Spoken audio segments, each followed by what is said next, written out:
Hi guys, welcome to ScubaTube. So first up in the news, Area Cave Divers has set a new distance record. This is cool. Two divers, they've set a new record for the longest dive in an underwater cave without resurfacing. So John Burnett and Charlie Robertson spent 16 and a half hours exploring the cathedral sinkhole in Live Oak. 16 and a half hours without resurfacing. I just get bored after like an hour or something. I'm like, all right. 3-minute safety stop. I'm done. Come on. They explored a new passage in which they, by the end of the dive, meant they travelled 26,930 feet, which we worked out as just over 8 kilometres. That's crazy, and all in one cylinder. Half a cylinder. They what, like 200 bar? The sack rate is just immense. So actually they used 23 cylinders and 15 closed circuit rebreathers to complete the challenge. Due to GPS not working in the cage, funnily enough, they used the old-fashioned knock methods and took compass readings, which meant that getting back was very easy. They just followed the road back. Literally. Right. So well done, guys. 16 and a half hours with no natural light. You have to bring all of your supplies without resurfacing. That's a very good job. Well done. Yeah, it's good. I wonder if they had the dive computer of Tetris. Just kind of buzzing along on their DPE, just playing Tetris. Oh, yeah, just looking every now and again. Yeah. Hey, it's been some bad times in the Great Barrier Reef. There have been several deaths. 6 diving and snorkeling deaths at the Great Barrier Reef have called for tougher standards when diving the reef. It's crazy. Within a week, 6 people dying. Something's going on. The Underwater Federation President Graham Henderson said that the number of deaths in such a short amount of time is very unusual. Early thoughts that age restrictions will be needed, and also each diver will need to have a medical to make sure that they're sort of fit and healthy enough to go diving. Here in the UK, we're having a similar, or the RNLI are having a similar campaign, making sure that you're fit and healthy to go diving, because it doesn't matter if your equipment's been serviced, if your heart isn't up to scratch.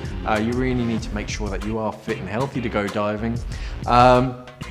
The deaths of the older generation, really, so that seems to be the main contributing factor. Yeah, unfortunately. The youngest being 49 and the oldest 76. Fair play to him, 76 diving. I wish I'm diving at 76. Yeah. Henderson also said that with older people now having the will and the money, the diving scene is aging. Yeah. So instead of it being a sort of a young man sport, now it's the older generation that are still scuba diving. You know, they're retiring and everything. They've got all the free time. They've got the all time. the money. Yeah. I wish I had the money. Yeah. So yeah, they're learning to dive as well after they've retired, and if they're not taught properly, it could lead to even higher death rates. But let's be honest, it could happen to anyone at any age. So just be careful, guys. Make sure you're fit and healthy. Keep up with the old running. Keep yourself fit and healthy and hydrated. Hydration is the most important thing. Definitely. Yeah. And in other news, shipwrecks are disappearing, it seems. British and Dutch World War II ships. It's the magician from the X Factor or the Great... What is it? Britain's Got Talent. Yeah, poof, gone. Oh, damn. No, apparently British and Dutch World War II ships are just disappearing from the Java Sea. It's not as if they're big enough or heavy enough. Yeah, for decades, the wreckages of 3 Dutch ships were lost to the world. They were victims of a sea battle in 1942 with the Japanese. The ships went down with 915 Dutch and 259 Indonesian sailors. They were later found in 2002 and were instantly declared war graves, understandably. Yeah, definitely. But last week, the Dutch government have confirmed that the ships have just gone. Just disappeared. That's crazy. Like, it's like, you could, no, no. What's? They don't just up and just Do you know what? I'm a bit bored of this water now. I want to go to a warmer climate or a colder climate. So there are a few theories. At the same time, 3 UK warships, which also sank in the same battle, have also disappeared. So everyone's getting a little bit suspicious. Yeah. A couple theories. The first one is that it's been said that the ships have been sold as scrap metal, which apparently is commonplace. Ships for cash. Yeah. In the region which is littered with old wrecks, people sort of bring them I back, think recover them and sell them as scrap. Where it is it's a safe practice that they take it out for scrap unless they're not protected. But obviously these were protected. War graves. Yeah. Another theory is that the sea has just reclaimed them and clandestinely have been stripped down the wrecks until nothing was left. Yeah. So, war graves. Yeah, I mean it's sad, but then if they've been taken for scrap, that's pretty rubbish because it's graves. It's kind of recycling, so it's keeping the ocean clean. Yeah. But it's where a lot of people died. there needs to be a line somewhere. Yeah, definitely. Hey. Next up, we got a close encounter with a great white. So what do you do when you have a phobia of the sea? I don't know. You learn to go scuba diving, of course. Okay. How else are you going to get over the fear? I had quite a few students teaching that were just afraid of the water. Oh, I don't like fish. Really?